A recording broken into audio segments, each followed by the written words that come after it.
Hare Krishna, muy buenos días. Namo Vishnupadaya Krishna Prestaya Bhutale Srimate Bhaktivedanta Swaminiti Namine Namaste Saraswate Deve Gauravani Pracharine Nirvise Sasonyavadi Pashatya Deshatarine Shayatri Krishna Chaitanya Prabhu-Nityananda Tri Advaita Gadadhara Rivasadi Gaura Bhaktavrinda Hare Krishna, Krishna Krishna, Hare Hare, Hare Rama, Rama Rama, Hare Hare. Hare Krishna reiterados, vamos a continuar con las lecturas y propuestas de reflexiones sobre el siempre radiante y glorioso Srimad Bhagavatam. Recordemos que en el día de ayer estábamos en un punto donde se decía que las damas de Hastinapur, la capital de los Pándavas, estaban en las azoteas, entristecidas, pero llenas de éxtasis, porque estaban mirando cómo el objeto supremo de atracción, el objeto de su amor, se estaba marchando de Hastinapur, o sea, el Señor Krishna.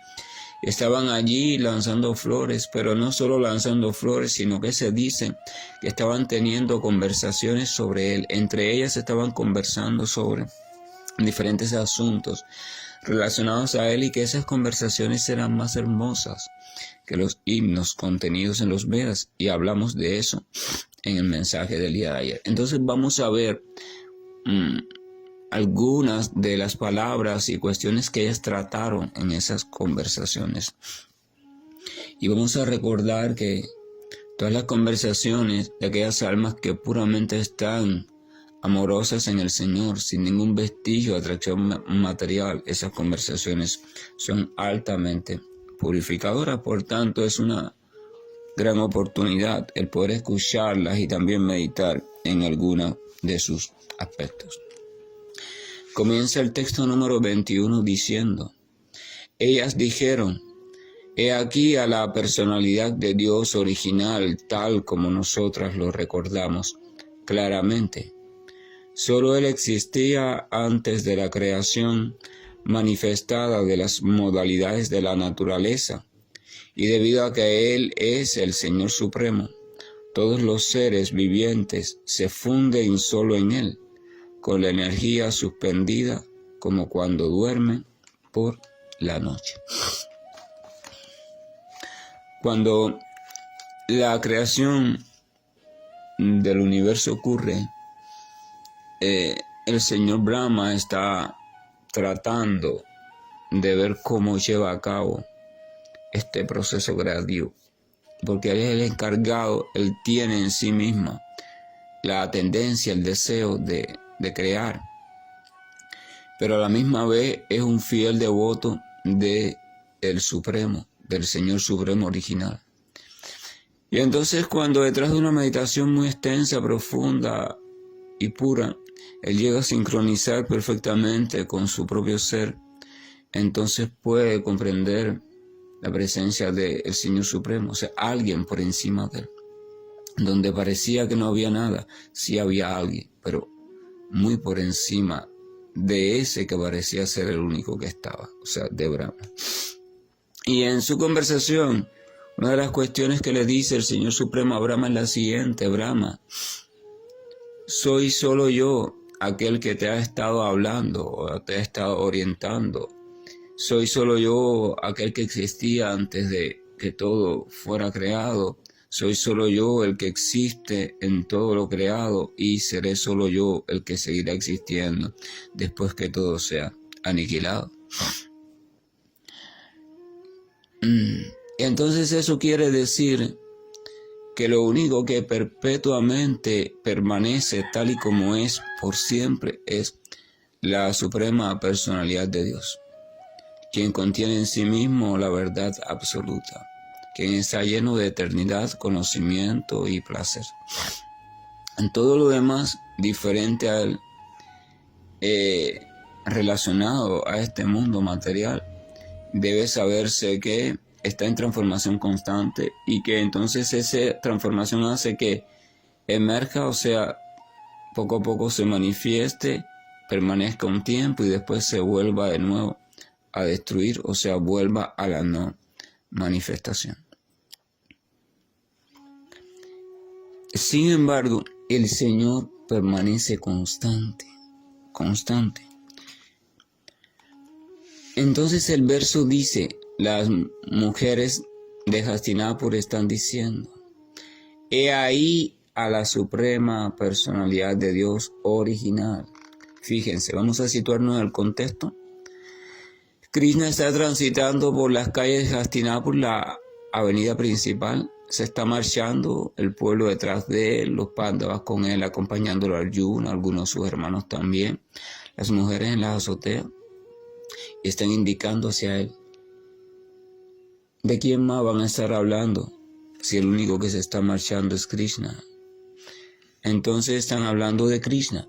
¿Y qué están diciendo de Krishna? Lo primero que están diciendo de Krishna es, he ahí a la personalidad de Dios original. He ahí a la personalidad de Dios original.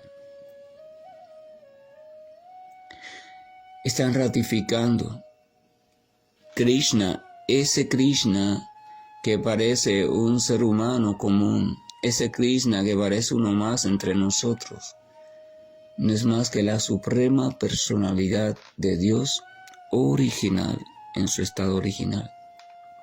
Solo Él, o sea, solo esa propia y suprema personalidad original, es lo único que existía antes de la creación, manifestada de las modalidades de la naturaleza material. Y debido a que Él es el Señor Supremo, todos los seres vivientes se funden solo en Él, con la energía suspendida como cuando duermen por la noche. Cuando una creación material termina, y aquí hay una diferencia básica entre la comprensión védica y la comprensión que la doctrina o aquellos seguidores de la doctrina cristiana tienen con respecto a la creación. A los seguidores de la doctrina cristiana porque no voy a hablar de la cuestión de la comprensión de Jesús, porque es poco probable que Jesús haya tenido esa comprensión. Esa comprensión que voy a hablar ahora la vemos después en las cartas de Pablo y de los otros apóstoles. En la comprensión que ellos dan a conocer, así como también la comprensión del pueblo judío, hay solo una creación. Y por tanto esa creación tiene un inicio y, como es lógico, tiene un final. Y después de ello ya se restablece el reino de los cielos completamente, eternamente, y las almas que no pueden entrar allí son destruidas o arrojadas, ¿verdad?, al océano de fuego, lugar de sufrimiento constante, agonizante. Ahora, para la cultura védica, las creaciones son interminables, se suceden unas a otras e incluso al mismo tiempo van sucediendo varias, pero en, como lo llama la literatura védica, en planos, en universos diferentes. Desde esa perspectiva, cuando una creación termina, teniendo en cuenta que la única función de la creación es que ciertas entidades vivientes puedan encontrar la forma o el sendero o tener la oportunidad de ir despertando y comprender cuál es su verdadera naturaleza y comprender de nuevo cuál es su verdadera meta y encaminarse de vuelta a la vida espiritual completamente, o sea, la vida en el reino absoluto. Entonces ocurre la creación. Y entonces allí, en medio de esa creación, la criatura, identificada con las cuestiones materiales y su supuesto cuerpo, su supuesta vida, deseos, anhelos, desarrolla una serie de actividades que le van a traer consecuencias favorables o desfavorables desde el punto de vista material, lo que llamamos gozo y sufrimiento, porque ese es el método de la enseñanza en la naturaleza material. Es como un padre. Generalmente también pasaba más en el tiempo de antes. Yo escuchaba los cuentos y también las maestras de antes, algunas maestras de los tiempos antiguos, o sea, estoy hablando ya acá en Cuba, desde cuando yo era pequeño y antes de yo nacer, tenían métodos, algunos un poco drásticos, pero que los padres solían decir que funcionaban. Por ejemplo, usted se portaba mal en el aula y la maestra le decía, fulano, venga para acá, y usted iba y lo ponía, le decía, mire, aquí tiene unos granitos de maíz, unos granos de maíz. Póngalos ahí en el suelo y póngase de rodillas sobre esos granos que yo voy a seguir dando la clase. Y no moleste. Y el estudiante se ponía ahí, eso parecía algo simple. Pero cuando pasaba el tiempo, pasaba 1 minuto, 2 minutos, esos granitos de maíz que parecían ser nada, se convertían en una tortura. Porque ya la articulación de la rodilla empezaba a protestar y se convertía en algo insoportable. Entonces, ¿qué pasa? Un reflejo básico en el cerebro decía, wow, yo voy a hacer cualquier cosa por tal de no pasar por este castigo otra vez. Entonces el estudiante, por temor al castigo, no por madurez del pensamiento, por temor al castigo, no hacía ya la indisciplina que había cometido, ya no la repetía más. Entonces de esa forma, por eso se decía el castigo funcionaba. Entonces, igual pasa, cuando querían algo de algún estudiante, lo estimulaban con un supuesto premio y bueno, lo obtenían. Porque castigo y premio es la forma educativa básica que la naturaleza material utiliza. Algunas de tus decisiones en la vida te van a traer consecuencias lastimosas de sufrimiento. Algunas simples que no te van a interesar porque son tan simples y por tanto vuelves a hacer lo mismo, pero otras realmente complejas. Así como un niño cuando toca el fuego por primera vez se va a quemar. Si la quemadura es buena, si es profunda, el niño probablemente que incluso se pase la vida entera sin volver a acercarse al fuego. Eso es la naturaleza material. Entonces la ley del funcionamiento material es esa. Mediante la creación de atracción y repulsión, mediante gozo y sufrimiento, la naturaleza te va conduciendo por un camino hasta que tú te des cuenta que el cuerpo material, que la vida material no puede ser la verdadera existencia de la criatura, porque está llena realmente de sufrimiento potencial. Sin embargo, la criatura quiere internamente gozar eternamente, ser dichosa, ser feliz. Eso dicen las escrituras, que esa es la esencia de la criatura. Pero o las escrituras son mentirosas o tiene que haber otra vida. Las escrituras serían mentirosas en el caso de la siguiente conclusión. Sí, estoy llamado a un gozo, hablando de un gozo por siempre, pero en este mundo yo veo que no hay un gozo por siempre. Todo es siempre de una forma u otra, te puede traer sufrimiento. Entonces las escrituras deben ser mentirosas. Así habla el materialista. Pero la persona más lúcida y ecuánime dice, si fuera mentirosa, entonces ¿cómo es posible que grandes personalidades, grandes sabios, grandes personas equilibradas, lúcidas, que yo tengo como inteligentes, han seguido las escrituras, han tenido fe en ellas? ¿Eran entonces esas personas tontas que creyeron en un manojo de mentiras? No, ahí tiene que haber algo más. Y yo quiero investigar. Y entonces se van para la segunda opción. Debe ser cierta lo que no deben de referirse a este tipo de existencia material. Deben referirse a otro tipo de existencia. Y ahí comienza la indagación sobre la existencia espiritual. Y ahí comienza el verdadero camino por comprensión propia. Entonces, cuando la creación sucede y está sucediendo y la criatura ahí en su tiempo limitado con sus actividades de vida en vida, de experiencia en experiencia, y va llegando el tiempo final de la creación y todo se va poniendo, como se dice literalmente, cada vez más malo, desde las cuestiones naturales, el clima, hasta las cuestiones de los organismos vivos, las plagas, los seres humanos, la envidia, la avaricia, las guerras, la hambre, la miseria, la enfermedad. Y llega ya al final el momento en que no es habitable el planeta que antes era habitable. Y todas las criaturas tienen que abandonar sus cuerpos materiales, las que estén presentes en ese momento. Entonces, ¿qué pasa con la criatura? Si la criatura es eterna, y su posibilidad de manifestar esa potencia de vida no está presente porque las condiciones materiales se han deteriorado mucho en ese momento ya. Entonces, ¿qué pasa con esa criatura si es eterna? Como ella no tiene desarrollada conciencia espiritual o conciencia más allá del plano material, entonces tampoco tiene posibilidad de manifestarse materialmente, se dice que permanece en inconsciencia.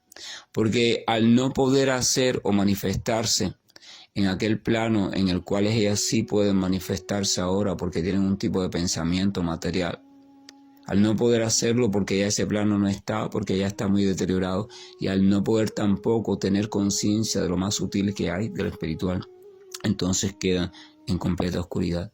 Por eso dice, y su energía queda suspendida como en un sueño. No es que pierden la vida, no es que pierden su energía, es que la conciencia de esa energía no está. ¿Por qué no está? Porque no la desarrollaron durante su periodo de vida material. Porque estaban ocupadas en estimular cada vez más su conciencia material, conciencia del cuerpo, conciencia de la mente, conciencia de la lengua, del olfato, del oído, y qué rico y qué bueno y qué malo está esto y que no sé qué, y ahí los sueños, y yo soy esto y soy doctor y soy médico y soy aquello y soy ladrón y tengo 5 hijos y tengo 4 y soy blanco y soy negro y soy chino y soy hindú, soy religioso, soy ateo, soy pecador, soy el diablo, soy el demonio, soy yo, soy un maestro, soy un discípulo, en todas esas tonterías. Como dice Calderón de la Barca, todos sueñan lo que son aunque ninguno lo entiende. Entonces usted ejercita algo y ese algo se fortalece, pero si no lo ejercita no se fortalece. Entonces, ¿qué tipo de conciencia ejercitamos comúnmente en este mundo? La conciencia material, la identificación cada vez más estrecha del cuerpo material. Cada vez nos identificamos más con este cuerpo. Ay, está envejeciendo, ¿y qué puedo tomar para que no envejezca? ¿Y qué maquillaje? ¿Y qué cirugía? ¿Y qué ejercicios? Y no sé qué, y dieta, y el ayurveda, y el no sé cuánto, y todo. Porque estás tan preocupado así, ¿verdad? ¿Por qué? Porque para ti tú eres solo el cuerpo. Entonces no tienes tiempo, ni siquiera sabes que existe la cuestión espiritual, entonces no la ejercitas. Entonces si no la ejercitas, tu posibilidad de desarrollar conciencia espiritual no está. La posibilidad está, pero tú no la aprovechas. Y cuando se te acabe el truco de la maquinaria material, el creerte andar en esta maquinaria, cuando el carro se rompe y cuando toda la ciudad, que es el planeta por donde anda el carro, se rompa también, entonces tú, todo aquello que te estimulaba, todo aquello que tú conocías como tu mundo, tu vida, ya no está. Entonces en tu conciencia, ¿qué va a haber? Absolutamente nada de lo que tú puedas ser capaz de percibir. Van a seguir existiendo cosas pero muy sutiles y tú no estás listo para percibirlas, así que en esa oscuridad total o ausencia de estímulos totales, la conciencia no puede reconocerse. La conciencia no puede reconocerse allí donde no hay un estímulo que la estimule. Entonces, si el estímulo que hasta ahora la estimulaba era completamente material, mental o corporal, pero material, ha dejado de estar, entonces la conciencia de la criatura cae en un estado de no estimulación, estimulación cero. Y estimulación cero significa oscuridad total, ignorancia total, sueño total, es decir, significa aparente no existencia. La criatura literalmente para ella deja de existir. Pero lo que pasa es eso, o sea, deja de ser consciente porque aquello en lo que se ejercitó ya no está. Ahora, esa criatura deja de ser consciente, pero sigue siendo parte integral del Señor Supremo en la forma de Vishnu, aquel que se encarga cada cierto tiempo de estimular la nueva creación. O sea, sigue allí, inconsciente, dormida, sin conciencia, pero sigue siendo chispa espiritual, sigue siendo energía de vida, sigue siendo parte integral del Señor. El cuerpo del Señor Vishnu, o sea, de Dios en la manifestación de Vishnu o del conservador de los universos y aquel que se encarga de estimular a la naturaleza material, está lleno entonces de entidades vivientes. Lleno de entidades vivientes.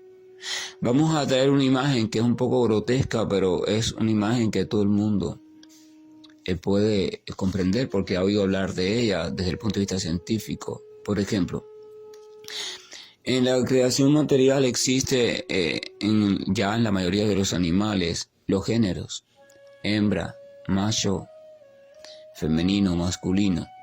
Y entonces el método más generalizado de reproducción es el método de reproducción, donde entonces el género masculino emite una sustancia conocida como semen o esperma, y esa sustancia entonces, cuando ella contiene dentro incontables organismos unicelulares que se llaman espermatozoides, que son muy inquietos, algunos más, algunos menos, y ellos van en una carrera a buscar una diana. Esa diana se llama el óvulo, porque su objetivo de vida es ese, es llegar allí, unirse, engranarse, ensamblarse, sincronizar con ese óvulo, y eso es lo que comienza el inicio de una nueva vida, si todas las condiciones están creadas y ocurre de manera adecuada. Entonces, cuando analizamos a la mira de un microscopio una gota de semen, vamos a ver un movimiento continuo allí. Es vida viva, es en energía pura. O sea, esa gotita está llena, está conformada de millones y billones y billones y billones de espermatozoides. Bueno, vamos a tomar ese ejemplo como el cuerpo del Señor Vishnu. El cuerpo del Señor Vishnu es eso, es como esa gota de espermatozoide. Es activo eternamente, siempre es activo. Por tanto, está lleno de porciones, y esas porciones se llaman entidades vivientes, pero están en un estado latente, un estado de sueño, están en un estado no consciente. Entonces esas entidades vivientes no están en su estado original. El estado original de la entidad viviente es que esa chispa de vida manifieste su vida, pero no puede hacerlo porque el mundo material ya no está. Entonces el Señor es siempre compasivo, y entonces Él percibe esa inquietud, esa potencia de vida allí, y wow, vamos de nuevo, allá va, mira la naturaleza material, o sea, va a una potencia que hay en Él que se llama Prakriti, es la potencia material, y piensa en ella, la observa, y entonces Prakriti, cuando el Señor piensa en ella, se activa. Y cuando Prakriti se activa, automáticamente el Señor deposita en ella a esas entidades vivientes que no lograron alcanzar el despertar en la creación anterior, y que aún están llenas de diferentes tipos de sueños relacionados al mundo material. Y el Señor lo hace con la esperanza de que puedan, algunas de ellas al menos, durante la próxima creación, despertar y volver al mundo espiritual, conscientes plenamente. Entonces Prakriti inicia todo el proceso creativo, pero lo inicia mirada y movida por el Señor. Y entonces las entidades vivientes automáticamente quedan allí, en Prakriti, y en Prakriti, en esa energía, entonces ya, y condicionados por Maya, comienzan a aparecer en la creación material, identificadas de nuevo con algún tipo de cuerpo, y emprenden de nuevo su carrera hacia el despertar. Carrera que vuelva a seguir las mismas reglas de sufrimiento y gozo. Prakriti va a irlos guiando así, sufrimiento y gozo. Entonces el Señor les da una ayuda. Al principio de cada creación el Señor dice, mira, aquí tienes las instrucciones. Prakriti te va a enseñar a manera de sufrimiento y gozo. Por tanto, lo inteligente sería el preguntarte cuáles son aquellas actividades o formas de ser o decisiones que yo puedo tomar y que me traigan el menor sufrimiento posible y el mayor gozo verdadero, no el gozo ilusorio, gozo verdadero. Entonces eso se llama los Vedas. Ese es el Veda, esa enseñanza, el manual de funcionamiento adecuado, el mapa de cómo desenredarme de este mundo y escapar de él y no tener que volver a caer en la inconsciencia. Entonces cuando uno lleva una vida de acuerdo al mensaje del Veda o el mensaje de sabiduría dado por el Señor, que el mensaje consiste en una vida de servicio devocional, entonces uno comienza a utilizar la vida material para estimular la vida espiritual. Entonces cuando la vida espiritual se va estimulando, la conciencia o la capacidad de tomar conciencia de las cuestiones espirituales también se va despertando. ¿Qué provecho trae esto? que cuando de nuevo llegue, porque va a llegar de nuevo, el fin de los tiempos de esa nueva creación, que todo estímulo material quede inexistente, nada te estimula ya materialmente, no vas a caer en sueño profundo. ¿Por qué? Porque la criatura que se desarrolló en conciencia espiritual va a seguir desarrollando actividades, porque la manifestación material ya no va a estar, pero la espiritual es eterna. Entonces ella ya está desarrollando actividades en parte en esa dimensión espiritual. Por tanto, la famosa muerte del cuerpo no le va a truncar, no le va a impedir, no le va a suspender sus actividades. Entonces, ¿qué pasa con esa criatura? Ya no queda en el cuerpo de Vishnu, sino que ella queda en el plano de conciencia espiritual. El Señor Vishnu es la frontera, por decirlo así, entre el mundo espiritual y el mundo material. El Señor Vishnu, o Dios en la forma de aquel que ama a la creación para que las criaturas escapen de ella, tiene dos energías básicas.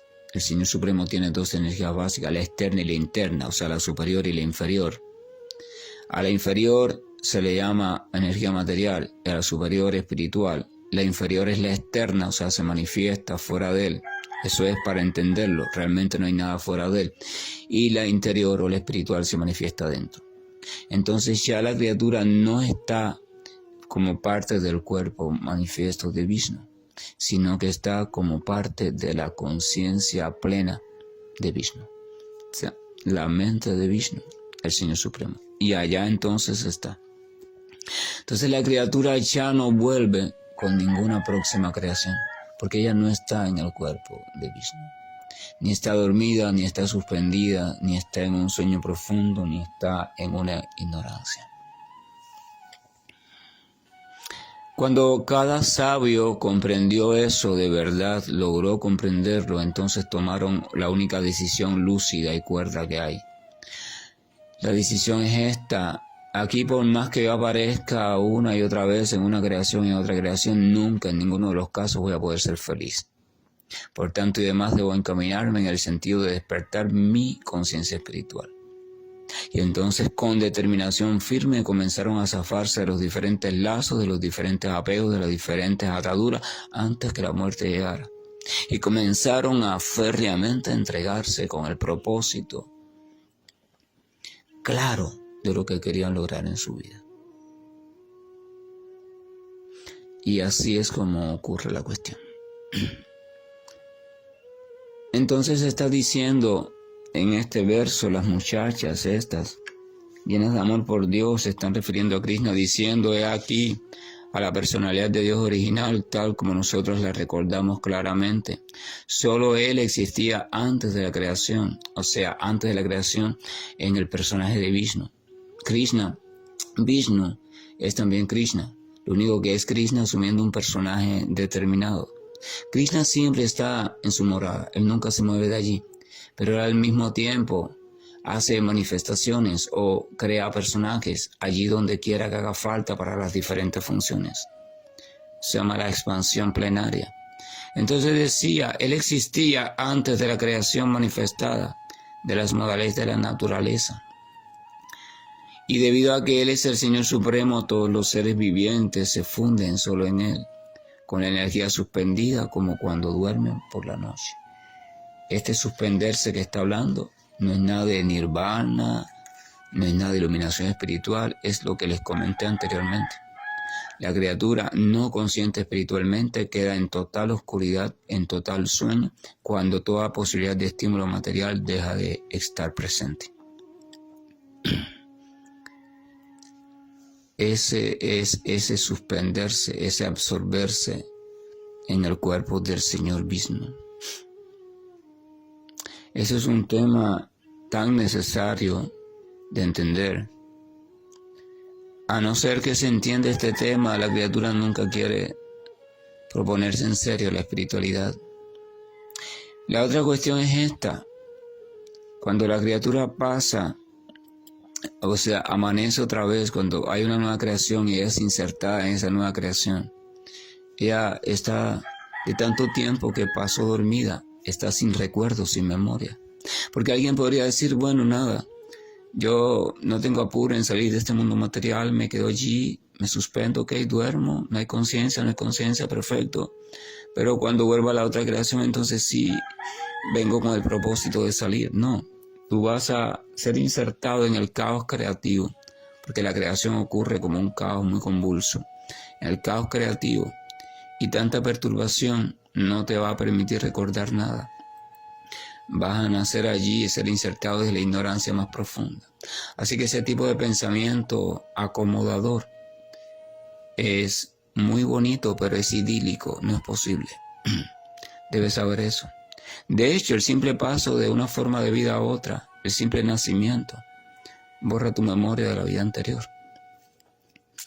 Entonces, imagínate tú el periodo entre la disolución del universo y la creación, que es mucho más tortuoso y mucho más expandido en el tiempo que el cambio simplemente de una vida a otra.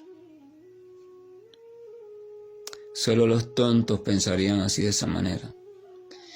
Entonces el espiritualista verdadero, aquel que verdaderamente aspira a esta cuestión de la espiritualidad, tiene que reflexionar sobre este asunto muy seriamente. ¿Cómo ocurre la creación? ¿Por qué ocurre la creación? ¿Qué pasa después de la disolución de la creación? Y esa es la cuestión.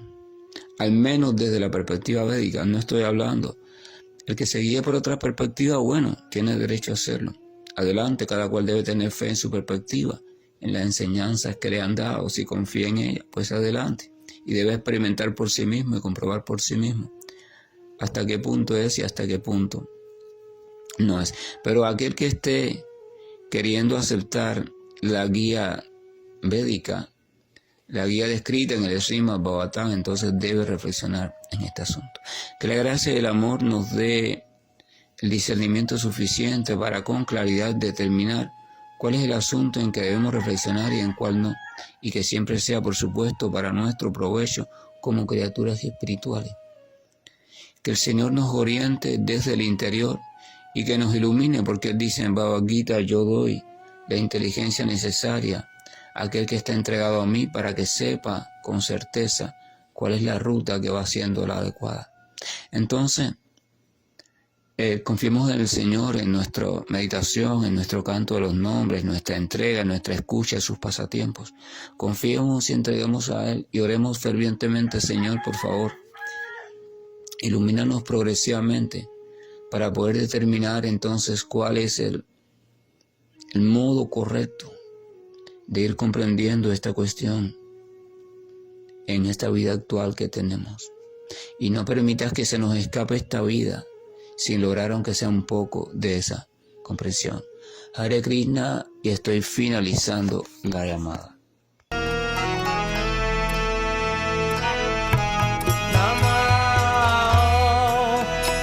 Padaya Krishna Prasthaya Bhutale Srimate Bhaktivedanta Swami Nichinamine Namaste Sarasvati Devam Gauravani Pracharine Nirvishesha Shunyavadi Vasacha Deshatarine Shri Krishna Chaitanya Prabhu Nityana